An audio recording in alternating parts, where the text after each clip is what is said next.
The first time I heard George Lewis play Burgundy Street Blues, I was enthralled, and I decided that I really wanted to make music like that myself.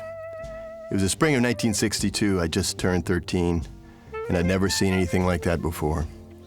The place was Preservation Hall. It was just a kind of hole-in-the-wall, splintery floors, a few benches, a lot of old, dark, smoky paintings on the wall, and 5 or 6 musicians who were playing the most extraordinary music I'd ever heard in my life. And of course, there was George Lewis on the clarinet. The sound of his clarinet was something absolutely angelic, and I was taken with a passion for that music that has never left me. It wasn't long after that I got my hands on my first clarinet, and I began to learn the music. George Lewis took me under his wing.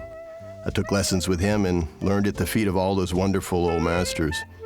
It was the beginning of my apprenticeship alongside some of the city's legendary old black jazzmen. They became my idols, my mentors. They taught me about their music, of course, but they taught me more than that. They taught me about their world, their neighborhoods, their humor, their anger, their courage in the face of poverty and prejudice and sickness and death. But most of all, they taught me their humanity. They called themselves the Men's. Well, my father's the one who brought me to the Men's. He's one of these tragic, romantic kind of Southern figures you'd meet in a Tennessee Williams play. He was a journalist and a writer. He had a great early career in the magazine business in New York. He was a real rabble-rouser in the early civil rights movement, a fiery polemicist and a committed believer in racial equality. Well, that made life a little difficult for him in the South, and that's one of the reasons he moved up north in the 1940s. But after a few years there, he decided he wanted to go back south, work on a local paper, and write the great American novel. I guess that was a big turning point in his life. He wrote a couple of novels, but they did not have the success he'd hoped for, and his failure as a novelist really threw him off track. After his newspaper folded, he was really flailing around for a new direction in his life. And that's the point where he discovered Preservation Hall, which was just beginning in an old art gallery on St. Peter Street. And he was so taken with the music. He'd actually known some of these players, George Lewis and Jim Robinson, Slow Drag Pavageau. He'd heard them in New York when he was younger.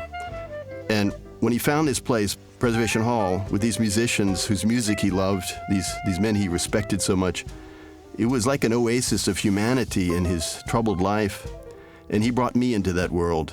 And it was a real revelation. It opened the door to a completely new universe that I'd never suspected. So there I was, a young middle-class white teenager in New Orleans at the tail end of the Jim Crow era. Louisiana was still officially a segregated state when I first started listening to that music. So it was an unlikely fraternity for a young white boy to join, but I joined it, and I learned at the feet of some wonderful musicians and wonderful men. There was George Lewis, of course, the world-renowned clarinet player who toured the world from Stockholm to Tokyo. There was the trumpet player, Punch Miller, who'd been an early friend and rival of Louis Armstrong. There was George Gano, a bitter, impassioned Creole banjo player. I took lessons with Gano, and he told me some amazing things about the South, about New Orleans, about race, about the Creoles, and, of course, about music. And Sweet Emma the Bell Gal, Sweet Emma who wore a garter belt with bells on it that jingled when she played. She scared me the first time I saw her because I thought she looked like Marie Laveau, the voodoo queen. Mainly, I learned from the brass bands. Harold Dejan asked me to come and join his Olympia brass band, and I played a lot of parades and funerals with the Olympia, marching all day long through the hot, humid streets of New Orleans with the second liners, those dancers, the black dancers doing these wonderful, writhing, sensual dances all around the band. And sometimes there'd be gunfire and brickbats thrown and bottles as tempers flared on those hot streets. That was all part of the life down there. I call this book Song from My Fathers.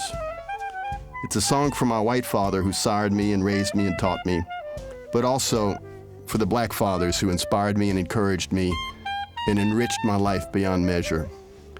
It also recounts the life and times of a middle-class white boy growing up in New Orleans in the 1950s and 60s.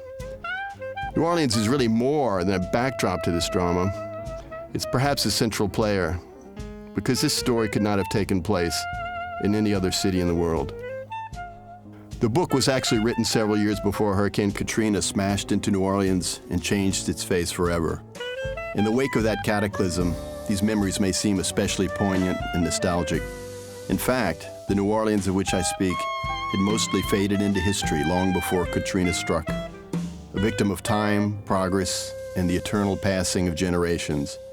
But this is the way it was.